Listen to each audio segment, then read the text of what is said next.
Aujourd'hui, je vais te raconter une histoire dont j'ai pas parlé, dont j'ai pas parlé sur la chaîne, ou en tout cas j'en ai pas parlé depuis très très longtemps.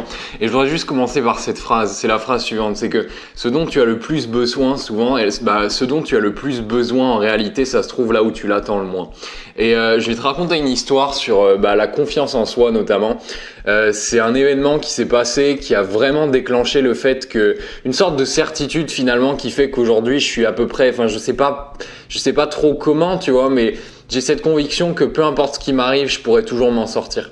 Tu sais, j'ai fait ce voyage en Australie là, c'est vraiment une histoire perso, donc pose-toi et je vais te raconter ça en détail, tu vois, il y a vraiment des trucs, c'est délirant. Mais tu sais, je suis parti en Australie pendant 1 an et demi, j'ai fait un voyage et en fait, je suis arrivé donc à Sydney et en arrivant à Sydney, je cherchais un boulot. Je me suis vite rendu compte que c'était beaucoup moins facile que... C'était pas difficile, mais il fallait y aller, tu vois, surtout avec le niveau d'anglais et tout.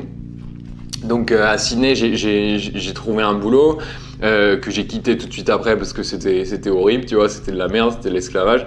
Ensuite, j'ai trouvé un deuxième boulot dans un chantier, j'ai arrêté, puis j'ai fait un troisième boulot dans une boucherie de nuit, tu vois. Et j'avais réussi à mettre suffisamment de côté pour, j'avais réussi à mettre, je sais pas combien j'avais, peut-être 1 500 $, ce qui est pas beaucoup, mais je sais pas pourquoi. Je me suis dit que ça suffisait et je me suis mis dans la tête que j'allais partir pour Melbourne, donc c'est une ville qui est au sud, tu vois. Donc on part pour Melbourne comme ça avec un pote et tout que j'avais rencontré, on fait un petit road trip d'1 semaine et j'arrive à Melbourne. Et là, c'est la cata un peu. J'arrive à Melbourne et le problème, c'est que j'avais pas du tout capté le fait que, tu sais, quand tu changes de ville, quand tu transitionnes d'une ville à une autre, il faut que tu te reposes, il faut que tu trouves un hôtel, il faut que tu te fasses un petit peu à la région, tu vois, juste le temps d'atterrir et tout, tu peux pas arriver et puis boum, direct, tu peux, tu vois, mais c'est difficile. Donc j'étais arrivé, je me suis pris, 3-4 jours pour découvrir un peu la ville et tout.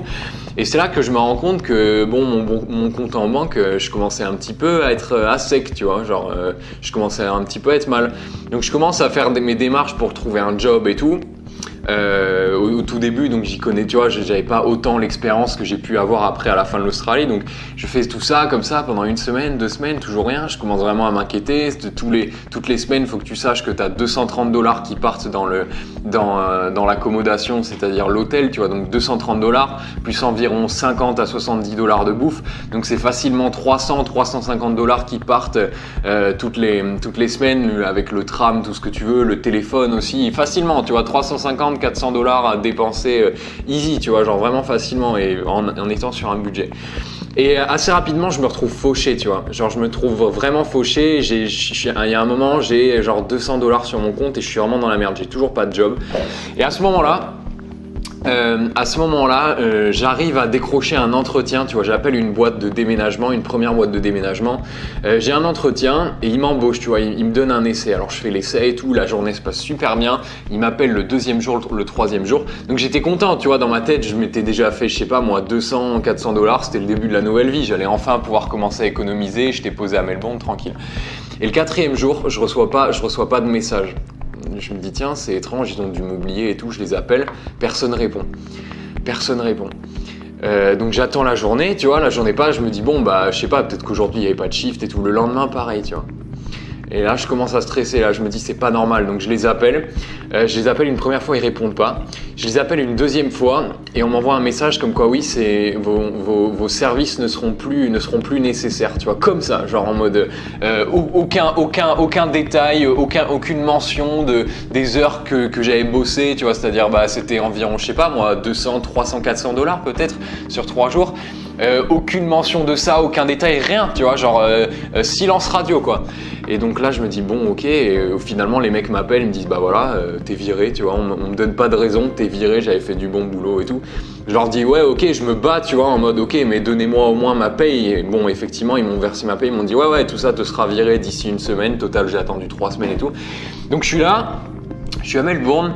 J'ai un virement de 250 $ qui m'arrive dans 2 semaines. Moi, je suis plus qu'à 200 $ et je suis dans la merde et j'ai plus de job. Et je suis là, je suis vraiment fauché, tu vois.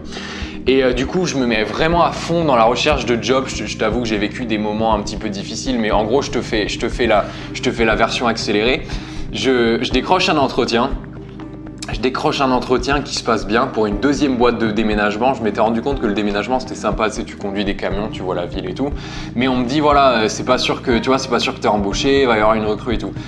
Et il arrive ce fameux matin où je me lève. Et puis toujours pas de nouvelles, je prends mon petit déj et tout, et puis il y a un moment, je vais rentrer un peu dans les détails parce que c'est ça qui fait l'histoire qui est marrante, mais tu vois, j'ai mon bol de céréales et puis je vais aux toilettes, tu vois.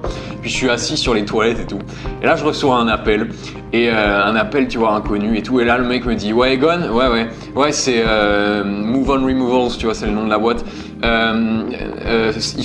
J'ai besoin de toi dans 20 minutes, si t'es pas là dans 20 minutes en tenue, prêt à partir, prêt pour un job, je peux pas te prendre. Moi je suis là sur le trône avec mon bol de céréales en mode ouais ok, enfin laisse-moi juste mettre un froc, et puis je réalise que je peux même pas, genre physiquement je peux même pas y aller en 20 minutes, genre j'ai besoin, c'est minimum 30 minutes, tu vois, si je vais le plus vite, je prends le tram, le skate, tout ce que tu veux, c'est 30 minutes. Je dis ok, tu me donnes 30 minutes, il me dit je t'en donne 25, tu vois. Donc moi je suis là, je fais ok, vas-y, tu vois, j'ai pas de job, j'ai rien, il faut que j'y arrive. Donc je suis sur les chiottes, je pose le bol, tu vois, je tire la chasse, je me lève, je cours dans ma chambre, je m'habille, tu vois.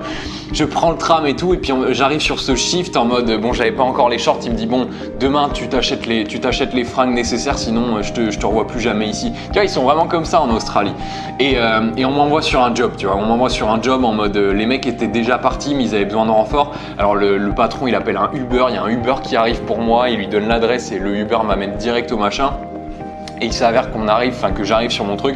Premier shift, premier gros déménagement. C'était une boîte qui faisait les choses bien, tu vois. C'était pas une boîte de déménageurs en mode crado et tout. Genre on avait uniforme, il y avait toute une liste de procédures, tu vois. Tout devait être emballé. Ils étaient même assurés. Genre c'était la seule boîte de déménagement à être assurée sur Melbourne. Et il s'avère que on a eu une énorme journée, genre la journée énorme. J'ai fait 17 heures ce jour-là. Et j'ai décroché mon job j'ai fait un shift de 17 heures. Il m'a dit les mecs m'ont dit que t'étais pas mal et tout, t'as fait quelques petites erreurs, mais on va te former, tu vas devenir leader, tu vas conduire des camions et tout. Et effectivement après j'ai conduit des camions genre 3 tonnes 5, 4 tonnes, 5 tonnes, j'avais même pas le permis, tu vois, c'était pas légal, je me serais fait choper, maintenant que j'y pense, tu vois. Bref, et voilà, et c'est comme ça que ça s'est passé. Et ça, si tu veux, ça m'a donné, à partir de ce jour-là, j'ai eu ce déclic en mode, ok, en fait, à ce moment-là, j'avais tout donné, tu vois, pour le job, parce que j'avais pas le choix, j'avais tout donné. Je faisais des vidéos en même temps, bien sûr, je voulais me mettre à fond aussi dans les vidéos, bien sûr, il y avait tout ça, mais j'avais pas le choix, je me suis donné. Et c'est comme ça que, je pense que c'est vraiment un gros facteur de ce qui a fait, de la confiance que j'ai en mes ressources finalement. Aujourd'hui, je sais que peu importe ce qui se passe, tu vois, je pourrais toujours m'en sortir. Et du coup, la morale de cette histoire, c'est quoi? C'est que ce dont tu as le plus besoin se trouve souvent là où tu l'attends le moins. Et l'occasion dont tu as le plus besoin, elle arrive souvent au moment où tu l'attends le moins. Moi, par exemple, sur les toilettes, tu vois, c'est ce truc-là qui m'est arrivé. Et c'est juste pour te dire que, tu vois, en fait, il y a deux choses. C'est souvent dans des moments où tu as l'impression que tu as le moins de ressources, où tu es le plus dans la merde, que tu fais preuve des plus grandes prouesses de toute ta vie, tu vois, de tout ce que tu veux. Genre, c'est vrai que, en fait, mine de rien, plus tu as la pression, alors je pense, il y a plusieurs types de réactions face à la pression, mais je sais que pour moi, en tout cas, c'était ça, plus tu as la pression, plus tu agis finalement. Donc, c'est pas une mauvaise idée de se mettre de la pression. Et puis, la deuxième morale de ça, c'est que, souvent, et c'est en lien avec ce que je te disais tout à l'heure, mais quand on a une idée, tu vois, quand on a une idée vague de ce qu'on veut faire, moi par exemple, tu vois, j'avais vraiment cette peur de pas pouvoir trouver un job. J'étais pas confiant, tu vois, je t'avoue que j'étais vraiment pas confiant en arrivant sur Melbourne, j'étais un peu flippé et tout. Souvent c'est en faisant l'inverse, c'est-à-dire c'est en faisant l'inverse de ce que tu te crois capable ou ce que tu penses vouloir faire, tu vois. Donc en faisant l'inverse, en mode, je me suis mis à postuler absolument n'importe où. J'étais en mode, ok, de toute façon, j'ai rien à perdre. C'est soit ça, soit je meurs de faim sur le parvis, tu vois. Enfin, j'exagère un petit peu, mais c'est soit ça, soit je rentre finalement. Et j'ai besoin de cette expérience, j'ai besoin de cet argent, je vais m'y mettre à fond.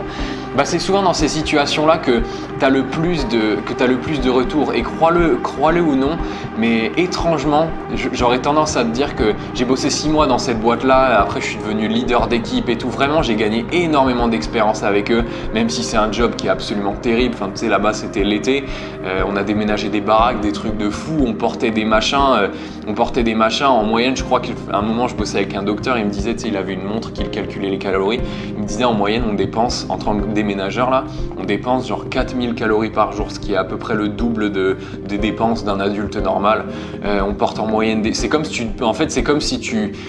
si tu marchais pendant 12 heures d'affilée avec une boîte de 25 kilos dans les mains pendant 12 heures chaque journée. En moyenne, c'est ça. Donc le truc vraiment hardcore. Mais mine de rien, c'est pendant ce job-là, c'est pendant toutes ces missions-là que j'ai vraiment eu le temps de cogiter, que j'ai vu ce qui me plaisait, ce qui me plaisait pas. J'ai énormément appris sur la communication, j'ai énormément appris sur la résolution des conflits et tout. Enfin, j'ai énormément appris de choses. Et vraiment, le message que je veux te passer aujourd'hui, c'est que si tu as une idée vague de ce que tu veux faire ou si tu as une idée vague de ton futur, de tes prochains projets, ça vaut peut-être le coup de se mettre dans une activité ou dans une entreprise ou dans un petit job où tu n'attends vraiment pas des réponses, où tu as vraiment l'impression que tu n'attendrais rien parce que tu serais vraiment surpris de ce qui peut se passer. Et je suis sûr que, peut-être que toi aussi, ça t'est déjà arrivé des moments dans ta vie où tu as eu des grandes réponses, tu as eu des grandes révélations, tu as compris des choses sur toi, sur ta vie, sur tes projets, sur ta situation. Dans des moments où tu l'attendais pas, et c'est souvent le meilleur moyen, et c'est un truc, moi je le recommanderais. Enfin, tu vois, là je m'adresse plutôt aux jeunes ou à toute personne qui se cherche, parce qu'il suffit, enfin c'est pas forcément qu'aux jeunes, tu vois, mais ça vaut vraiment le coup de se mettre dans des jobs comme ça, de se donner du temps, de s'acheter du temps. Tu sais, je te parle souvent de cette notion de achète-toi du temps, donne-toi du temps, mais en faisant quelque chose, tu vois, parce que tu t'achètes pas du temps en faisant rien. Quand tu fais rien, tu vois, ne rien faire, ça stimule pas ta création. Au contraire, quand tu as vraiment besoin de nouvelles idées, il faut faire quelque chose, il faut partir autre part, il faut travailler dans autre chose, il faut voir autre chose, il faut parler avec des gens différents. Et c'est vraiment là que tu as des réponses. Voilà mon ami, j'espère que cette petite histoire t'aura donné des nouvelles idées et peut-être des nouvelles pistes pour t'orienter. Il y a quelques jours, j'ai sorti un pack de formation qui s'appelle le pack expérience. Et alors, c'est vraiment un pack qui pourrait t'aider si tu as pour projet de peut-être même de rentrer dans un nouveau job, de tester autre chose, parce que c'est un pack qui comprend 2 formations qui sont exclusivement basées sur notamment réussir ses entretiens, améliorer sa communication avec le recruteur, faire complètement baisser le stress et finalement te donner l'opportunité, te donner la chance, te permettre d'avoir ces opportunités, te permettre d'avoir ces expériences qui vont te permettre d'avoir beaucoup plus de la perspective sur ce que tu veux faire. Le problème, c'est qu'aujourd'hui, tu vois, la condition pour arriver à tout ça, c'est de réussir ses entretiens, c'est d'arriver à décrocher des jobs dans des trucs qui nous intéressent ou dans des trucs qui nous intriguent. Et c'est vrai que c'est pas toujours facile. Donc je t'ai sorti ce pack expérience et l'idée c'est que ce pack en fait il va être retiré de la vente après vendredi. Tu vois, c'est la première fois que je fais ce pack et ce sera la dernière. Après je retire tout de la vente parce que c'est des thématiques que j'aborde plus trop aujourd'hui. Tu vois, la recherche de job et tout. Aujourd'hui je suis plus dans le développement personnel. Mais c'est mes bébés, c'est mon vécu. Tu vois, c'est mon expérience, c'est quelque chose qui fait partie de moi. Donc j'ai quand même envie de t'en faire profiter avant de l'enlever définitivement quoi. Donc dans ce pack il y a 2 choses. C'est vraiment un pack pour déclencher ses opportunités, choisir ses recruteurs, et il y a aussi la formation donc job facile. Donc en fait tu as 2 formations. Tu as la première, c'est réussir ses entretiens sans stress.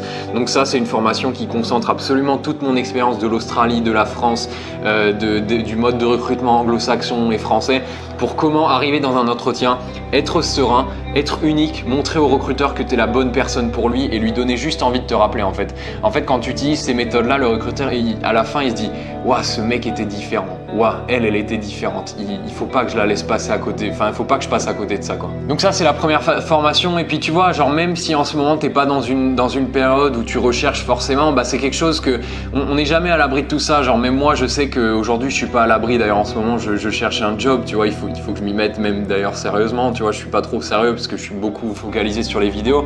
Mais il y a un moment, va falloir que je m'y mette. Enfin, j'y m'y mets, mais tu vois, enfin bon, bref. Et ça peut toujours être utile en fait. C'est des outils qui sont, tu vois, une fois que tu l'as, ça tu le gardes pour toi pendant toute ta vie. Et il y a énormément de gens qui se font surprendre à des moments où ils doivent changer parce qu'ils se rendent compte que ça fait longtemps qu'ils sont pas passés par le truc par tout le processus de recrutement, ils sont plus habitués, ça demande quelques notions en communication aussi. Des fois on décroche un boulot par chance, mais si on s'attache, enfin comment dire, si on mise tout là-dessus, ça marche pas toujours, tu vois, ça marche même très rarement finalement. Donc c'est vraiment une méthode que tu l'emportes avec toi, tu réussis tous tes entretiens, ou du moins tu mets beaucoup plus de chances de ton côté. Tu peux le faire tout seul, ça encore une fois, mais c'est vraiment une méthode accélérée, c'est beaucoup plus rapide et c'est un truc qui te permet, enfin en soi, tu vois, quelque part ça te coûte rien parce que tu l'appliques, et si tu l'appliques et que ce truc marche, tu vois, ton premier jour de salaire, ça te rembourse quasiment le coût de ces 2 formations, tu vois. Donc ça, c'est la première formation. Et puis ce que je t'ai mis aussi en bonus, c'est la formation Job Facile, le guide pour décrocher un job à l'étranger. Alors là-dessus, bon, ça c'est la méthode de A à Z. Genre, t'arrives à l'étranger, t'y connais rien. Je te prends du point A et t'arrives au point B. En mode, le point B, c'est t'as décroché ton job, t'es déjà en train de travailler, t'es déjà en train de gagner de l'argent à l'étranger. Tu peux être serein pour le reste de ton voyage, et tu peux être serein que n'importe où tu iras dans le monde, dans un pays qui parle anglais ou même d'autres langues, mais en l'occurrence dans cette formation on fait les trucs en anglais. Je te donne des scripts, je te donne des méthodes, je te donne des systèmes, je te donne des phrases à dire à l'employeur, tu vois, des phrases clés qui font vraiment qu'il se dit ah ouais putain, il m'a demandé ça, j'ai jamais vu ça, je vais vraiment m'intéresser à lui. Enfin tout un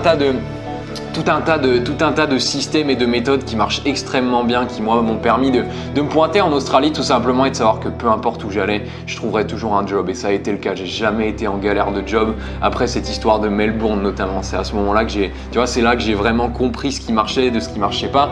J'ai mis en place ce système-là, je l'ai appliqué, et on n'a plus jamais eu de galère, quoi. Donc ça, c'est la deuxième formation, Job Facile, le guide pour décrocher un job à l'étranger. Donc trouver un job à l'étranger, partir sereinement et réussir dans une culture qui anglo-saxonne, parce que mine de rien c'est différent. Trouver un job en France et trouver un job à l'étranger, c'est 2 choses différentes. C'est pour ça que c'est bien, tu vois, c'est pour ça que je t'ai mis ce pack là, c'est pas mal d'avoir ces 2 là, parce que comme ça tu as les 2, et comme ça tu sais que t'es paré à tout, tu vois, peu importe ce qui t'arrive, tu trouveras toujours quelque chose. Donc voilà mon ami, ce pack il est encore disponible jusqu'à vendredi. Tu as des conditions particulières, les formations à l'unité en dehors de ce pack là, normalement elles coûtent genre 197 €. Et là pour l'occasion tu as les 2 à 74 €, ça te fait en gros la formation à 37 €, tu vois, donc c'est quasiment rien, c'est même en dessous du tarif de lancement. Donc tu peux profiter de ça jusqu'à vendredi. Après vendredi, ces formations je les retire, genre on n'en reparlera plus jamais, je les retire de l'avant. Donc c'est vraiment les derniers moments. Si tout ça t'intéresse, il faut que tu les prennes maintenant, parce qu'après ce sera juste plus dispo, tu vois. Ces techniques elles seront enterrées, on n'en parlera plus. Moi j'ai besoin de faire de l'ordre et tout, donc c'est pour ça que je te propose ça. C'est vraiment une offre un petit peu exclusive, tu vois. Voilà mon ami, moi je te retrouve juste en dessous pour le pack de formation. Je te dis à tout de suite de l'autre côté. Prends soin de toi, grandis chaque jour. À tout de suite.